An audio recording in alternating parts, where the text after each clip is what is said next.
65 रुपियाँ दर्जन पर्ने केरा कृषकले जम्मा 65 रुपियाँ भन्दा पाएको हुँदैन। त्यो बीचको पैसा चाहिँ कसले खायो त?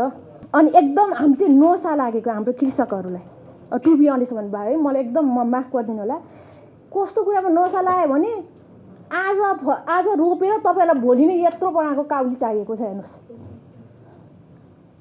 चाहिएको छ। कस्तो ड्रग, त्यो ड्रग भन्छ नि, मान्छेले खाएपछि खाउँ लाग्ने होइन, त्यो एकदम आजको भोलि नै एकदमै धेरै छिटो फलाउनु पर्ने त्यस्तो खालको रासायनिक तपाईँको चाहिँ त्यो माटोको माया छैन। हेर्नु, माटोको माया छैन। फल छिटो फलेर बेच्न पाए भयो।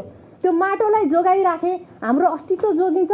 माटोलाई जोगाइराखे पछिको हाम्रो पुर्खालाई, जो हामी पछिको जुन सन्ततिहरू हुन्छ उहाँहरूलाई पनि यो माटो चाहिन्छ भन्ने कुरा चाहिँ कृषकमा पनि त्यो जनचेतनाको जरुरत छ। र जनचेतनामूलक कार्यक्रममा कृषिमा त झन् छँदै छैन। हेर्नुहोस्, मैले त देखेकै छैन टु बी अनेस्ट भन्दाखेरि। वास्तवमा भन्नुपर्दा म राजनीतिमा आउँछु भनेर कल्पना पनि नगरेको मान्छे होइन।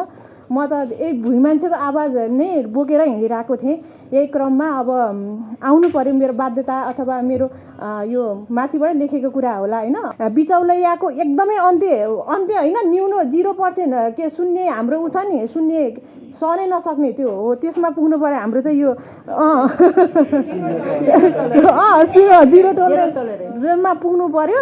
पहिलाको जस्तो चाहिँ दुध फाल्न पर्ने, तपाईँको चाहिँ गोलभेडा चाहिँ पुर्नु पर्ने, तपाईँको केराको दाना चाहिँ कोहीले खान पाए छैन, कोहीले चाहिँ डोजर लाएर चाहिँ पुर्न पर्ने केराहरू, त्यस्तो खालको परिस्थिति नआओस्। यसको मापदण्ड होस्। कृषिमा एकदमै भ्रष्टाचार छ। उहाँले भन्नुभयो केरा, अस्ति मैले एउटा केरा बोकेर यो होइन भुइँ मान्छे चाहिँ खान नपाउँछ केरा, तपाईँको 350 रुपियाँ एक दर्जन केराको। हेर्नुहोस् है, अनि मैले केरा है उ गरेर खिच्दाखेरि अब कतिले त्यो विरोध गर्नु, केरा बोकेर नि भाइरल भयो। हेर्नुहोस्, अनि त्यसपछि गएर अनि त्यो मैले के भन्न खोजेँ भने त्यो चाहिँ कस्तो भने त्यो मैले रासायनिकलाई नै भन्छु भनेर बसेको थिएँ। तर हाम्रो जो मान्यज्यू राजीव खत्रीज्यूले भन्नुभयो कि रासायनिकलाई हामीले प्रोत्साहन गर्नुहुन्न होइन। हो, उहाँले एकदमै राम्रो कुरा गर्नुभएको छ।